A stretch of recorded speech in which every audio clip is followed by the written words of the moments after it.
Hello YouTube fans, here again, and I figure why not, as I was going to talk about Woodard Hour, one of my favourite actors, why not this one, a damn dud unestimated one. That's right, a damn dud one. I remember talking about it before, so why not, the classic, the original Blade Runner. That's right, Blade Runner. Now, I do know over the years there've been a lot of different versions of this. You know, you had the theatrical, you had the uncut version, you had the director's cut. Before you even had any of them, you had the work pink, you had the final cut. There's probably even versions out there I've not even fucking heard of and don't even know. But there've been a lot, and I mean a lot of different inedited versions of Blade Runner over the years. But the one I'm going to talk about will probably be the theatrical and a little bit of the uncut, because I'm more of a lover of that, and I remember admitting that.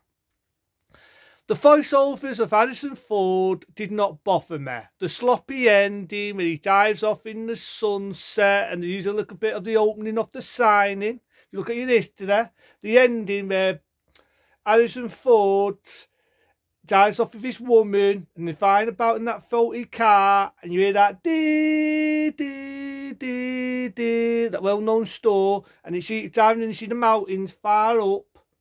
That was actually the opening to the classic film The Signing. All they did was to cut away from the opening of The Signing and they blended it into the ending of the original theatrical of Blade Runner. But for some reason Ridley Scott wanted it to have a downbeat ending. He wanted it to make it look like is Harrison Ford, is he a replica as Decker, and he runs off with his woman and they go on the run, and that's how he wanted it to end. To me, I felt that was a bit downbeat. He didn't like the voiceovers, so he cut away and got rid of all the voiceovers, so you don't hear Harrison Ford talking in the background. You don't get the happy ending. You have Harrison Ford having a wet dream over a fucking unicorn, which I don't even know where the hell that come from. To me, I was just more of a lover of the theatrical. I just think it was stylish. I thought it was chic. I thought it was a carefully made sci-fi futuristic film. It definitely made a lot of spin-offs. There's always this, any futuristic film nowadays, you will see cars flying about and all this, but this was practical. None of this CGI stuff you see nowadays. It was practically done, and how they've done it and how they achieved it, hell, I pick practical any day of the week. Anyway, let's get on with the film. With the start, after the big success of Alien, decided let's do another sci-fi, and that's when he decided to do take another book. Now, the same writer, as you may or may not know, was the same writer that did the book to Total Recall. That's right, Total Recall. But originally the book wasn't called Blade Runner, it was called Electric Sheep. That's the name of the book. Little bits here and there where they stacked the book version to the film. That's a bit where they ducked the character of Harrison Ford plays, Detta, and they put these things on his head, and it causes him to hurt himself. It electrocutes him a bit, trying to make him use his memory. It's a sort of stat that, but if you ever remember the 90s Total Recall, the one with Anna, the dud one, they used that in Total Recall. The scene where the dynamite Anna uses his memory and he's in pain and he stabbed that guy in the neck. That's the idea they originally were going to use in this film, but was used in the book version. So they had a good cast of people. One of them, as I'm really talking about the man himself, that being Woodard Hour. That's right, that being Woodard Hour. So they looked for a cast of actors and actresses, and that's why they decided to have Woodard Hour. And I kind of like Woodard Hour in this, because in this, you don't see him that much, but I think they've known him as being the villain one day before, that being Nighthawks. Never seen Nighthawks? That might be the next one I review. Damn good film. Nighthawks, where, again, like I said about Woodard Hour, he can play a good hero, and he can also play a good bad guy. In this, is a bit of a mix, because you don't know if he's bad or he's good. Now, I do know he had to slim down. He cut his hair really, really short. He did an extra cut, and even cut it even more shorter. He dyed his eyebrows right, and then saved his eyebrows. I'm not shitting you. He literally saved his own eyebrows to get into this character. He really, really wanted to get into this character. And it was apparent he really got into that role. He got that role that much that he became more popular than Harrison Ford did. And that Harrison Ford was the star. And there's a funny bit of a story of this film. Harrison Ford come in, and this was roughly, when he was filming some of this, it's roughly the same day when Harrison Ford was doing Raiders of the Lost Ark. So it's like funny, there's bits in it where he's walking in, and he's wearing his leopard jacket, you know, the costume, the leopard jacket, the whip, the hat, than what he were when he did Raiders of the Lost Ark, which is like funny bit of history. So there's a little bit of funny history there. Again, Harrison Ford had to cut his hair short to get into the role as well. And you get the idea, it's based on the future, it's based on 20 something. Yeah, we don't see flying cars, but again, like I said on one of my reviews before, what futuristic film is realistic? You know what I mean? I go into it as a skepticism. I'm not going to think, oh yeah, in the future we're going to fly around in flying cars and splatter people when we find them about. You know what I mean? So Decker's been designed, he's a Blade Runner, and he's been designed to kill these replicas. These are like robotic people made to look like you and me. So I'm going to say you and me. And they do, they're made to look like you and me.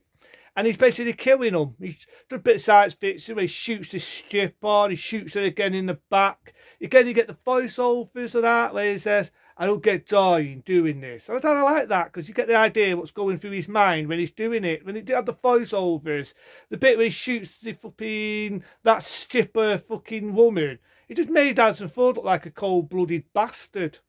When you got the voiceovers, so you get what's in his head, I felt that was better. I felt it was better pace, and it was better done.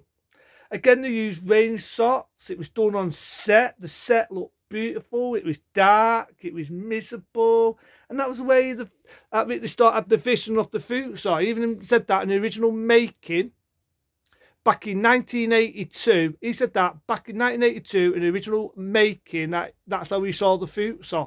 Miserable, flying cars, all that stuff. So he's going after Woodard Hour, and there's a lot of well-known actors in this. There's a bit where Woodard Hour's talks in this Chinese guy, and if you think you've seen him before, he's one that played the villain in Big Trouble in Little Chinatown. That's like Big Trouble in Little China. He also was in The Golden Child, been in a lot of things. Well, he's sort of like in this as well.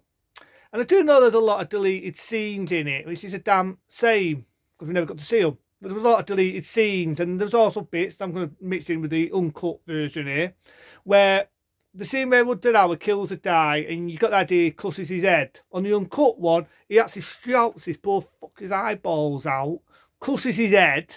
You see a lot more blood. It's definitely a lot more graphic. It gives you the idea that these replicas do have a lot of strength about them. I mean, there's a bit where the woman one is stripping around. You might remember the actress being in Splash.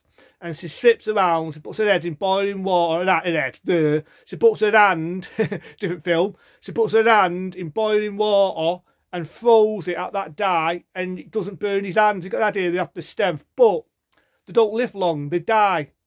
And so I don't really got the reason why Harrison Ford was killed them. They were going to die anyway, but he did, you know, it's part of the film.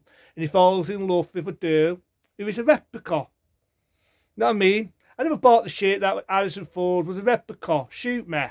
I'm a replica, okay? But at the end of the day, the scene where Woodard Hour dies and he's making that epic speech, if you could only see what I could have seen. I love that scene. I love it because for people that may or may not know this, Woodard Hour made that up on the spot. He improvised it, and he even said to Ridley Scott, what do you think of these lines? I've just improvised them. And I just Ridley Scott is due. I do him his due, because Ridley Scott said, no, you don't do it like that. And like most directors, see, that would have been James Cameron, the one that did for his Aliens. Everybody would have said, no, you're not doing it like that. Like he did the shit with Arnie when The Exterminator come out. Because Arnie didn't like the line where he says, I'd be back, even though now everybody knows that line. Ridley Scott was a different director. He said, yeah, do it. And he did. And it paid off. The scene, the epic scene, where he's got that duff and he lets the duff go. And he says some lines, if you could only see what I could see. I see sea beams floating in the air. And he dies. It's an emotional scene. Even though he's a villain, at that point, is he a villain? Because he saves Harrison Ford from falling. He could have killed Harrison Ford. Could have killed him. You know what I mean? He broke some of his fingers. But he didn't. He saves him. He says that line and he passes on. It's quite a hard line to see now, because you all know in real life, Woodard Hour is no longer with us. May he rest. But I still love the scene. I do admit the theatrical kind of spoiled it because you got then Harrison Ford's bloody voiceover. I never knew why he saved my life. And it's like, you just got it in half an hour with the humanity. So that bit, yeah, I can understand. I do just the director's cut.